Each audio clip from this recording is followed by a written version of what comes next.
청년, 험로 걷는 청년 정치인입니다.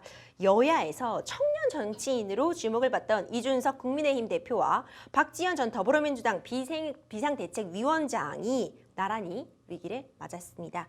정치권이 이제 선거 때만 또 반짝 청년을 이용한 거 아니냐 이런 얘기도 나오고 있는데요. 또 이거는 청년 정치의 한계, 어떤 경험 부족을 여실히 드러내고 있는 거다라는 해석이 나오기도 합니다. 오늘 관련 얘기 김성수 평론가님과 함께 짚어보도록 할게요. 먼저 지난주 금요일이었죠. 국민의힘 중앙윤리위원회가 이 성상납 증거 인멸 교사 의혹을 받고 있는 이준석 대표에 대해 당원권 정지 6개월 징계를 결정했습니다. 예, 그렇습니다. 지금 7월 7일이었죠. 네. 그날 7시, 7월 7일 오후 7시에 시작된 거기에 유미를 부여하고 계시군요. 그러니까요. 그 7자를 3개나 겹친 네. 것이 행운이 아니라 오히려 이준석 대표한테는 불운이 된 건데요. 7시부터 시작된 윤리위원회가 새벽 3시까지 진행이 됐어요. 와, 8시간이었네요. 제가 사실은 유튜브 방송을 네. 심야에 좀 하면서 네. 그날 날짜를 맞춰서 일부러 해설을 좀 해드리려고 네네. 기다렸는데 네. 방송이 끝날 끝나질 때까지 끝나질 않는 거예요. 평론가님 그날 좀 밤새셨겠는데요, 아주? 새벽 2시까지 방송하다가 에이씨 그리고 방송을 접었습니다. 그러셨군요. 그 7시부터 9시까지 거의 2시간 동안 김철근 당시 그러니까 이준석 대표가 그 성상납과 관련돼 있는 그런 의혹이 불거져 나왔을 때 그때 당시에 수행이었던 정무실장이었죠. 당대표 정무실장이었죠. 그래서 그 정무실장이 2시간 동안 해명을 또 했어요.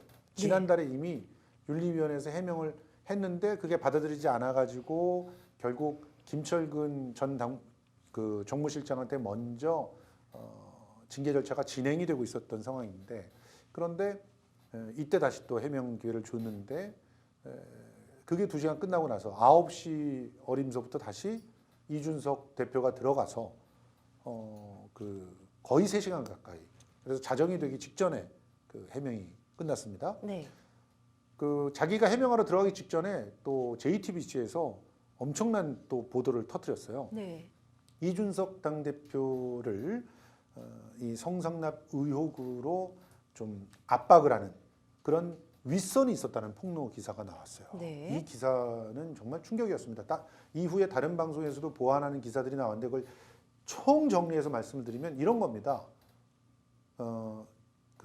윤석열 후보가 안철수 당시 대선 당시에 안철수 후보와 단일화를 할 때 네. 이준석 당대표는 내가 마음대로 네. 컨트롤을 할 수 있으니 단일화를 하자라는 식의 제안을 했다.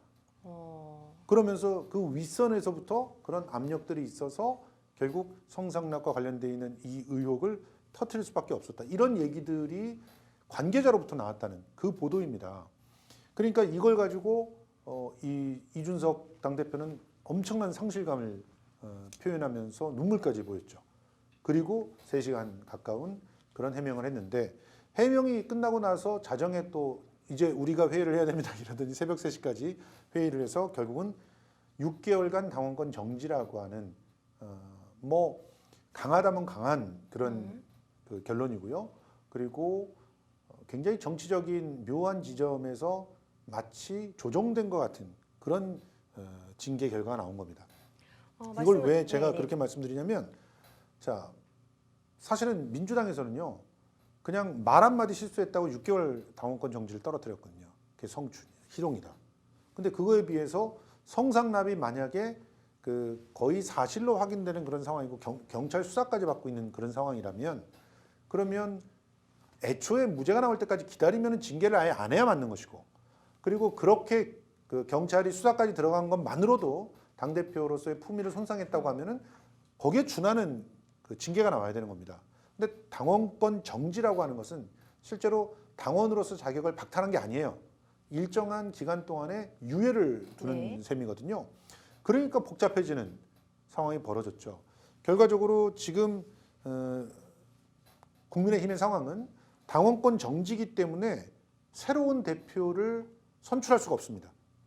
그 권성동 원내대표가 확실하게 정리를 잘했는데 당원권이 정지됐다는 건 사고가 생긴 것이다. 그러니까 그 사고의 사유가 소멸되고 나면 다시 당원이 복귀가 되는 것이죠. 당원이 복귀되면 대표가 다시 또 대표로서 자기 업무를 할 수가 있는 거예요. 그래서 지금 현재는 거리가 아니라 완전히 잘린 그런 거리 상태가 아니라 사고 상태이기 때문에 권한대행 체제로 진행이 된다. 이렇게 얘기를 하고 있는 것입니다. 아무튼 이 상황에서 이준석 대표는 지금까지는 윤리위원회 결론이 난 다음부터 지금까지는 정말 말조심을 하면서 암중모색을 하고 있는 그런 상황이라고 볼 수 있습니다. 지금 당대표가 징계를 받은 초유의 사태입니다. 지금 조일치 당대표가 없어진 입장에서 여러 가지 중요한 이슈들이 산재해 있고 지금 국민들이 좀 풀어나갈 과제들이 많이 있는데 이거 제대로 진행이 될 수 있겠냐 우려 섞인 시선이 계속 나오고 있는데 이준석 대표는 당대표에서 물러날 새가 없다고 밝혔어요. 뭐 가처분이라든지 뭐든 해보겠다 이런 입장인 거죠. 맞습니다. 지금 이준석 대표 입장에서는 자기한테 명분이 있다고 보고 있어요. 자, 우선 현역 당대표를 윤리위원회에 올려서 당원권 정지와 같은 그런 사태를 일으켜서 사실상 당대표의 업무를 못하게 만들어 놓은 거잖아요. 헌정사상 최초로 있는 일입니다. 그 어느 당에서도 이런 일은 없었어요. 차라리 사퇴를 자진사퇴를 하면 자진사퇴를 했지. 물론 거기에는 자진사퇴 안 하겠다라고 하는 이준석 대표의 고집도 있었던 거겠지만요. 그다음 두 번째로 윗선에서 압력을 넣어서 사실상 이준석 대표를 제거하려고 했었다라고 하는 그런 기사들까지 나온 상태 아닙니까? 그리고 또 어제 같은 경우도 또 의미심장한 보도가 나왔는데 윤석열 대통령도 당의 중진과 함께 이 문제를 갖고 사전에 논의를 했다라고 하는 얘기가 또 기사로 나왔어요. 이렇게 되면은 진짜 대통령서부터 시작해서 모두가 이준석 대표를 적절하게 뭐 예의 있게 말하자면 힘 빼기 작전을 하기 위해서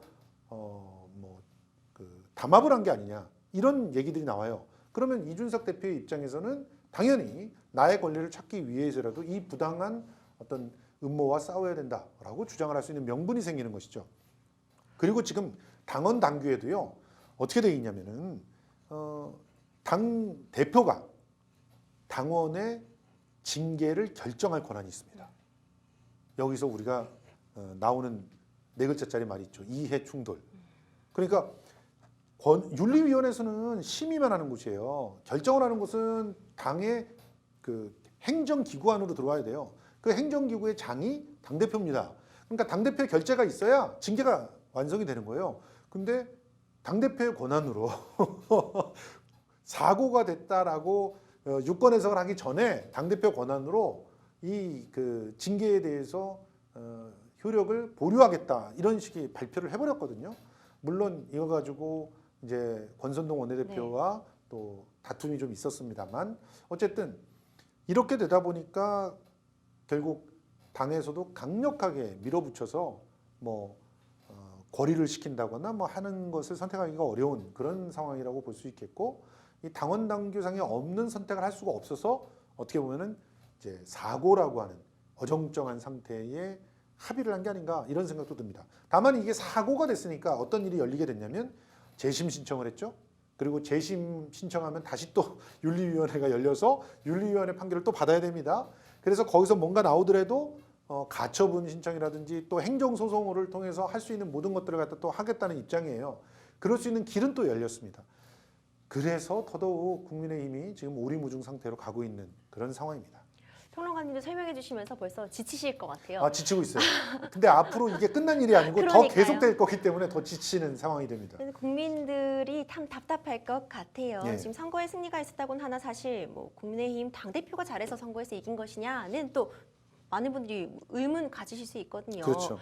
야, 이 지금 너무 승리에 도취됐던 것은 아닌지 지금 내부적으로 왜 이렇게 갈등 잡음이 일어나고 있는지 좀 돌아볼 시기인 것 같은데 이번 사태에 대해 중진 의원들이 사실 좀 조용히 하고 있는 그런 형국으로 보였습니다. 결국 홍준표 대구시장이 목소리를 냈다면서요? 예, 홍준표 대구시장은 당이 참 이 내용 때문에 자기 구실을 못하고 있는 상황이 됐다. 그러니까 이거는 중진들이 책임지고 수습을 해야 될 상황이다. 중진들이 모여서 지금 이 상황을 정리를 하자 이런 얘기를 갖다가 했는데 실제로 이게 이제 그 묘한 뉘앙스가 있는데요. 이준석 대표의 손을 약간 들어주는 그런 형식으로 얘기를 한 거예요. 다시 말해서 정치적인 어떤 해결을 하자. 이준석에게 퇴로를 열어주고 그리고 당대표를 이렇게 몰아세워서 그만두게끔 하는 것이 아니라 가령 지금 현재 제일 큰 문제가 국민의힘 내에서 뭐 때문에 이 싸움이 벌어졌을까요? 이 질문을 던지면 우리 변호사님은 사실 정치에 잘 문외한이시기 때문에 도대체 왜 싸우는 거야 이렇게 말씀하실 것 같아요. 네. 그렇죠? 싸우는 이유가 딱 한 개입니다. 공천권. 공천권. 자, 원래는요 이준석이 당대표 돼도 공천권을 행사할 수 있는 그런 기간하고는 거리가 있어서 안심하고 있었어요. 어느 정도는. 내년 6월까지가 기간입니다. 그러면 총선까지 기간이 1년 이상 남게 되잖아요. 그러니 공천권 행사를 할 수 없으니 한 번 정도는 이준석한테 주지 뭐. 이렇게 됐던 거예요. 근데 지금 이준석 대표가 혁신이라고 하는 걸 만들면서 그 혁신의 안에서 다음 공천에 관련된 모든 규정을 딱 만들어 놓고 그것을 손보지 못하게 얼음 이렇게 시켜놓으려고 준비를 하고 있는 거예요. 그러다 보니까 지금 큰일 났죠. 지금 이준석이 평소에 얘기해 왔던 그런 기준과 원칙들을 다 집어넣어서 그 룰을 고치지 못하게끔 딱 세팅을 하면 전문가들에 따라서는 좀 얘기가 다릅니다만 지금 현역 의원들 중에서 절반 이상이 공천에서 탈락할 것이라는 얘기가 나옵니다. 그 중에서도 기득권 중진들이 먼저 탈락할 것이다. 그것도 TK라든가 뭐 부산이라든가 원래 국민의힘의 텃밭이라고 하는 곳 사람들이 먼저 물갈이가 될 것이라는 얘기가 나옵니다. 이렇게 되면 그분들은 목숨을 걸고도 그걸 막아야 되는 거죠. 그런 입장에서 혁신위를 무력화시키려고 했는데 결국 혁신을 띄워버렸어요. 당대표의 권한으로. 그렇게 되다 보니까 지금 이걸 해결하지 못하고는 오히려 윤석열 대통령의 뒤통수를 칠 수 있는 당이 될 수도 있다. 그러니 윤핵관들이 앞장서서 먼저 이준석 대표를 정리하기를 이렇게 바래왔고 그리고 그 구체적인 수순을 밟아왔다 이렇게 볼 수가 있는 거기 때문에 그래서 이런 상황을 정치적으로 해결하기가 굉장히 어렵습니다. 다만 공천권에 대한 어떤 그 고집이나 혁신위에 대한 욕심들을 좀 버리고 이준석이 스스로 정치 생명을 연장시킬 수 있는 정도로 합의를 봐라라는 식의 중재안을 지금 홍준표 시장은 내고 있는 거 같이 보이는데요. 앞으로 좀 지켜봐야 될 것 같습니다. 이제 평론가님께서 물갈이 얘기해 주셨는데 사실 물갈이를 시킬 수 있는 주체는 국민들이어야 되는 건데 그렇죠. 참 씁쓸한 상황입니다. 하지만 이 윤리위 징계가 결정된 직후에 이준석 대표 잠잠해요. 침묵을 지키고 있습니다. 그리고 어제 월요일엔 국민의힘 의회 총회도 열렸잖아요. 예, 이 의원 총회가 사실은 굉장히 이준석 대표한테 불리한 그런 상황들이 의결이 됐어요. 우선 첫 번째 권성동 원내대표가 직무대행을 하면서 권성동의 해석, 즉 당대표는 사고로 지금 당장 직무를 수행할 수가 없는 상태다. 그 직무를 원내대표인, 원래 당원 당규에 보면 당대표가 거리가 되거나 그러면은 당연히 그 다음에 직무대행은 원내대표가 하게 돼 있습니다. 그렇기 때문에 원내대표가 맡아서 직무를 다하겠다. 근데 원내대표를 하게 되는 하고 있는 권성동 의원 같은 경우는 실제로 윤핵관의 핵심이라고 볼 수 있는 사람 아닙니까? 이준석하고는 정치적인 이제 동지가 아닌 상황이에요.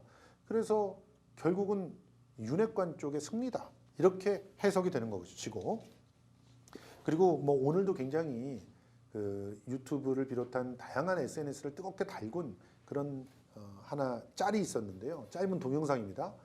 의원총회를 끝내고 나서 초선 의원들끼리 마이크가 켜져 있는 상태에서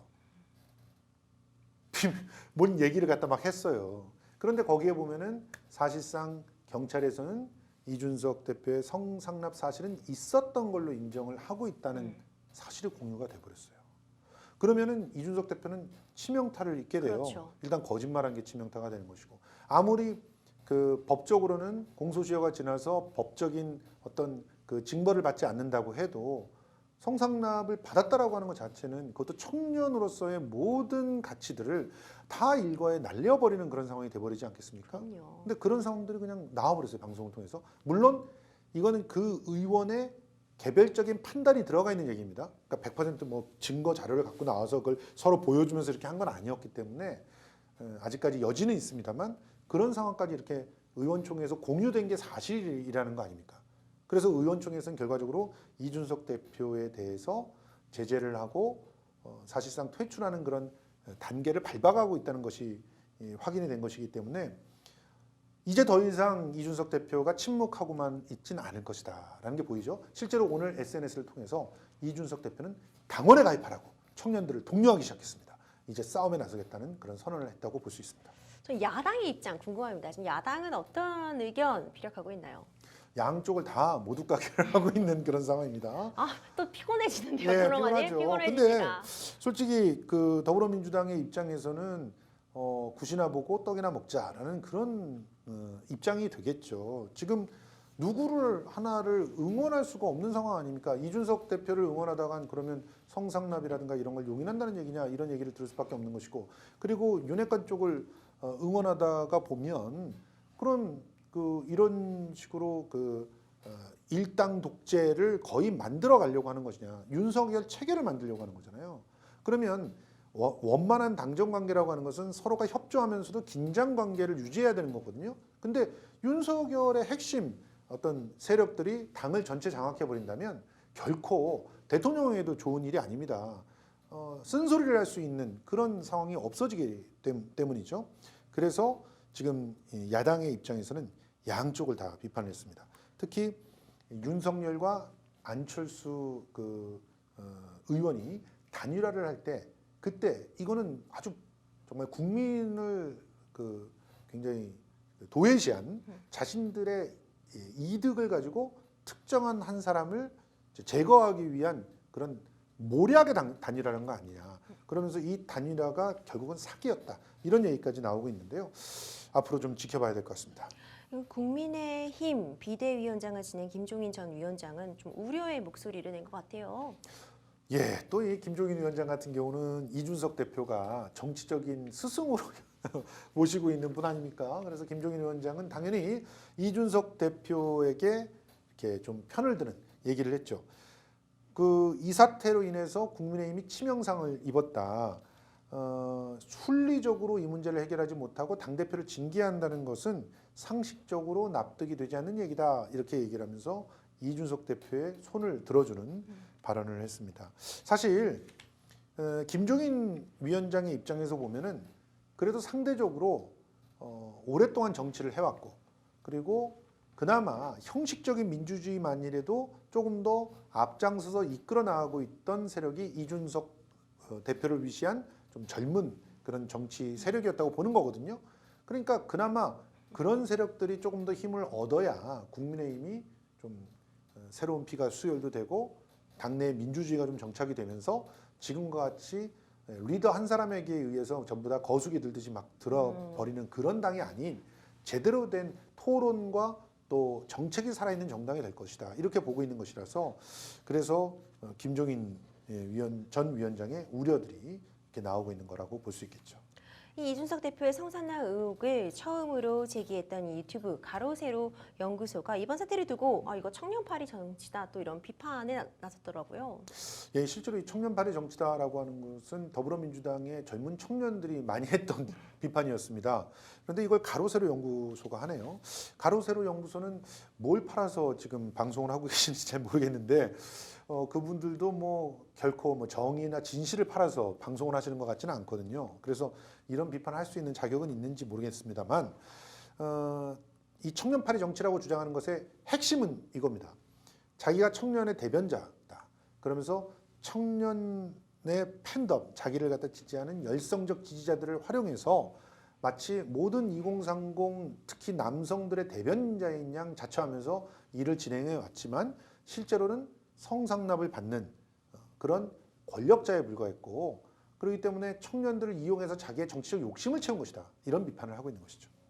정치가 평론가님 참 어려운 것 같아요. 어떻게 보면 두루두루 좋아하는 사람은 또 선거에서 승리하기가 어려울 수 있잖아요. 맞아요. 정확한 확고한 지지자가 있고 또 확고하게 나를 싫어하는 사람도 있어야지 또 정치적으로 선거에 승리할 수 있는 거잖아요. 그런데 그렇다고 해서 이준석 대표는 지금 어떻게 보면 자기 업보 때문에 이런 공격을 당하고 있는 건 아닌가 생각을 해보셔야 되는 게 이분은 전형적으로 차별과 혐오를 이용해서 갈라치기 정치를 했거든요. 일단 여가부 폐지. 그러면 여성들은 적으로 돌리고 있는 거 아닙니까?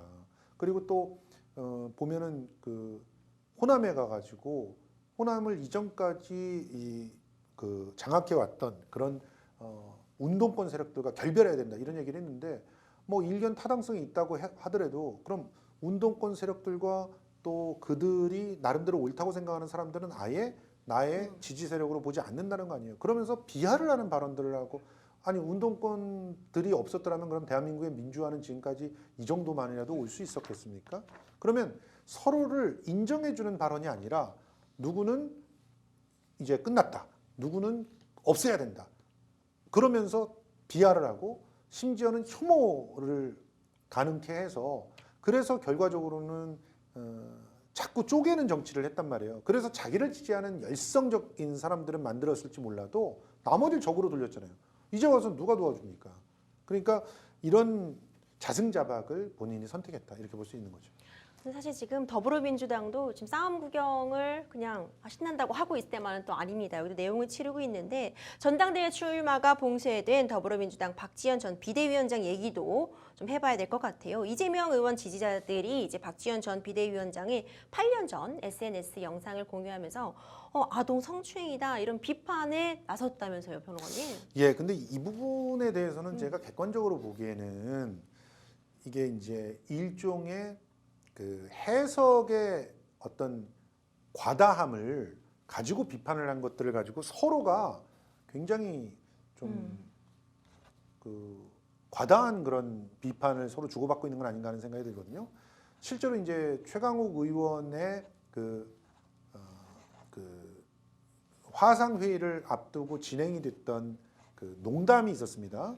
근데 그 농담이 성적인 어떤 그 수치심을 갖다 불러 일으키는 그런 농담이었다라고 해서 그걸로 당원권 정지 6개월을 이끌어냈어요. 아 물론 성추행, 성희롱과 관련돼 있는 그런 농담들은 해서는 안 될 일입니다만 그 농담이 진행됐던 상황이나 조건이나 이런 것들을 다 둘러봤었을 때 그것을 직접 받았던 사람도 오히려 아무 문제가 없다고 적극적으로 방어를 해준 상황이었거든요. 우리가 여기서 이제 법적 좀 지식을 갖다 확인해보고 갔으면 좋겠는데 그 성추행 혹은 성희롱이 되려면 당사자의 그 상황이 굉장히 중요한 거 아닙니까? 성추행이나 성희롱을 당한 당사자가 불쾌감을 느끼고 성적인 수치심을 느끼면 성희롱과 성추행이 되는 것이죠. 그렇죠. 근데 당사자가 김모 의원이었어요. 근데 그 의원은 아무런 문제가 없었다. 나는 그렇게 듣지 않았다라고 얘기를 했거든요. 그런데 이거를 그 당시에 참여했던 사람들이 자기네들은 수치심을 느꼈다. 그 얘기가 나와서. 그러니까 이것도 사과해야 된다. 그때 당시에 딱 사과를 했으면 그냥 저는 끝난 일이었다고 봐요. 근데 최강욱 의원이 또 나는 그런 말 한 적 없다 이렇게 얘기를 해버렸거든요. 그러면서 이게 커지면서 결국은 당원권 6개월까지 왔단 말이죠. 이게 해석의 문제라고 하는 얘기입니다. 근데 지금 박지원 전 그 비대위원장 같은 경우 아기에게 과자를 입에 문 상태에서 이렇게 입을 내밀었어요. 그러니까 이렇게 과자 뽀뽀를 갖다가 아기와 한 것이죠. 근데 이거는 아기와 어떤 관계인지 그 사진만 보고는 모르는 거 아닙니까? 근데 이제 이재명 지지자라기보다는 이제 민주당의 좀 강성 지지자들이 최강욱 의원의 그 발언이 성추행이면 네가 한 이것도 아동 성희롱이다, 성추행이다 이렇게 얘기를 한 거거든요. 근데 박지원 또 전 위원장은 나를 성추행범으로 몰았다 이런 식으로 얘기를 하는데 그런 의미들이 아니거든요. 사실 여기는. 그러니까 참 어떻게 보면은 박지원 그 청년 비대위원장 같은 경우도 박지원 비대위원장 같은 경우도 굉장히 사건을 좀 확대 해석해가지고 키워서 자신이 계속적으로 뭔가 좀 주목을 받기를 원하는 거 아닌가 이런 비판들에 시달릴 수밖에 없는 게 이런 식의 대응들이 눈살을 찌푸리게 하기 때문에 아닌가 생각이 듭니다. 그럼 국민들 입장에서는 정말 눈살을 찌푸릴 수밖에 없는 상황입니다. 국민들의 법 감정이라는 거에 있잖아요. 국민들의 법 감정에 비추어 봤을 때 성희롱, 이건 충분히 문제되는 발언이다. 이런 거를 판단해서 뭔가 문제가 이루어져야 되는데 항상 이 정치권에서 자신들의 어떤 자기 입장을 대변하는 방식으로 이렇게 활용되고 있는 것 같아 좀 아쉬움이 남는 것 같아요. 그러니까요. 뭐 과자 뽀뽀 가지고 그 당신 그러면 이거 성추행한 거 아니냐 그러면 야 그거 갖고 성추행이라고 할 사람이 얼마나 있겠느냐 그리고 딱 끊어버리면 되는 거거든요. 근데 나를 아동 성추행 법으로 몰았다 이러면서 나오니까 또 반대급부적으로 어떻게 일이 벌어지냐면 그 한 남성 유튜버가 세상에 이건 진짜 있어서는 안 될 일입니다. 이건 스토킹 범죄고요. 여기에 대해서는 할 말이 없습니다. 그 유튜버 분은요. 이 박지원 위원장의 집을 알아내서 네. 집 동호수를 다 찍어서 방송을 하고 그 앞에서 한 1시간 정도 스트리밍 방송을 했나 봐요. 맞습니다. 이거는 뭐 범죄죠. 기자도 이렇게 하면 안 됩니다. 기자가 조민양 집에 앞에까지 가가지고 이런 식으로 행태를 부려가지고 문제가 됐고 실제로 가로세로 연구소 같은 경우는 조민양이 일하고 있는 곳에 그 직원만 들어갈 수 있는 직원 식당까지 들어가가지고 무단으로 이렇게 인터뷰를 강제했잖아요. 폭력입니다. 뭐 인터넷을 통해서 사과는 했습니다만 사과로 끝나는 게 아니에요. 이거는 법적인 책임을 져야 되는 그런 행태예요. 이런 식으로 서로가 감정이 극한으로 올라가서 대응을 하게 되는 것이죠. 이러다 보니까 논란의 중심에 아직도 박지원 위원장이 올라 있는 상황이 됐습니다. 그렇군요. 이 논란의 중심에 있는 박지원 전 비대위원장 입장을 정리해보자면 어떤 지금 입장을 표명하고 있나요? 자기는 피해를 입고 있다. 지금 그 민주당의 잘못된 관행이 자기를 이렇게 공격하게 만드는 것이다. 그러면서 돌아가신 박원순 시장까지 소환을 해가지고 그 박원순 시장이 성추행을 했던 그 비서가 있었고 그 비서가 가해를 입었던 것이 바로 민주당의 이런 풍토에서부터 나온 것이다. 이런 식으로 싸잡아서 비판을 하고 있는데 이 정도 되면은 본인이 민주당에 왜 당대표가 되려고 하는지 모르는 상황이잖아요. 그런 썩어 빠진 곳에 왜 가서 대표를 하려고 하시는 거죠? 왜 당원 이익을 유지를 하고 있는 거죠? 그런 부분들은 또 이해가 안 돼요. 그러니까 도를 넘어선 그런 그 발언들을 하면서 자신의 입장을 인정시키기 위해서 너무나 극한까지 좀 치닫고 있는 모습이라고 볼 수 있는데 이게 그 이준석 대표하고 박지원 전 위원장을 이렇게 들여다보면은 많은 분들이 이게 청년 정치 한계다라고 얘기하시는데 정확히 말하면 청년 정치 한계가 아니라 소년 소녀 장원급제의 한계다라고 봐야 됩니다. 지금 이준석 대표 같은 경우 본인이 정치적인 어떤 비전과 컨텐츠로 가득 채워지기 전에 박근혜 전 대통령이 낙점해가지고 그냥 바로 최고위원 갔잖아요. 비상대책위원 들어갔어요. 20대. 그 사람에게 어떤 컨텐츠가 있었습니까? 하버드 나왔다 이거 말고 뭐가 있었어요? 정치 해보셨습니까? 박지원 전 비대위원장도 마찬가지예요.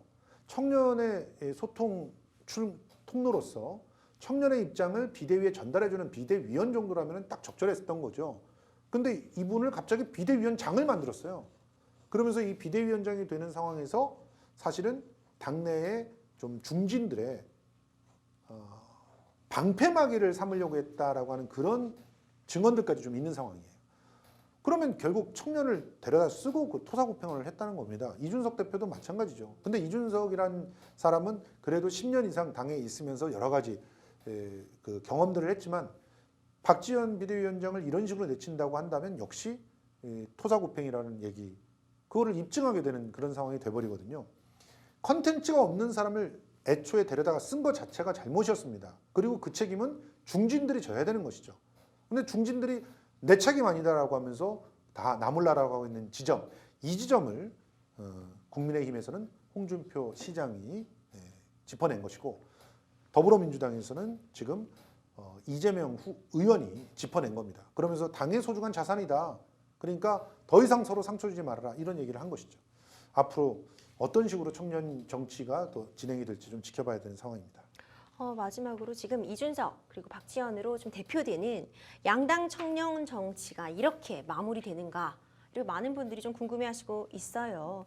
하지만 또 청년 정치를 바라는 목소리도 분명히 크게 나오고 있는 상태인데 청년 정치인과 청년 정치를 바라보는 우리 평론가님의 시각 궁금합니다. 예, 청년이라고 해서 무조건 정치를 잘할 거라는 기대, 그거는 애시당초에 하지 않는 게 좋습니다. 나이가 능력을 말해주는 건 아닙니다. 그렇지만 분명한 것은 나이는 그 새로운 시대, 새롭게 앞으로를 갖다 만들어 나갈 시대와 호흡을 할 수 있는 중요한 조건이 됩니다. 그렇기 때문에 청년들에게 귀는 열어두고 그리고 선입견은 접어둔 채 솔직하게 소통하는 것이 가장 필요하고요. 청년 정치인이 되려면 가장 큰 첫 번째 조건은 자기만의 정치적 비전과 대안이 있어야 된다는 겁니다. 비전과 대안 없이 정치에 마구 뛰어드는 거 그것처럼 위험한 게 없습니다. 그러다 보면 괴물이 되게 마련인데요. 어떻게 보면 우리는 지금 이준석 당대표와 또 박지원 전 비대위원장을 통해서 괴물이 되어가고 있는 어떤 과정에 청년들을 갖다 보고 있는 건 아닌가 하는 우려가 있습니다. 이들에게 진짜 필요한 거는 정치가 무엇인지를 먼저 알아야 된다는 건데요. 그거는 충분한 과정입니다. 그 과정은 일단은 교육이 있어야 되고요. 그리고 충분한 체험이 있어야 됩니다. 정치적인 효능감을 충분히 느껴보고 그리고 정치를 통해서 주변이 바뀌는 것을 체험해 봐야 된다는 거거든요. 그 체험 없이 그냥 젊다고 해서 정치로 뛰어드는 거 굉장히 위험하다는 사실 다시 한번 말씀드리고 싶네요. 네, 이 정치인 여러분, 부디 국민을 위한 정책을 놓고 좀 팩트와 데이터를 가지고 좀 치열하게 공방하는 그런 모습을 좀 국민들이 볼 수 있었으면 하는 바람입니다.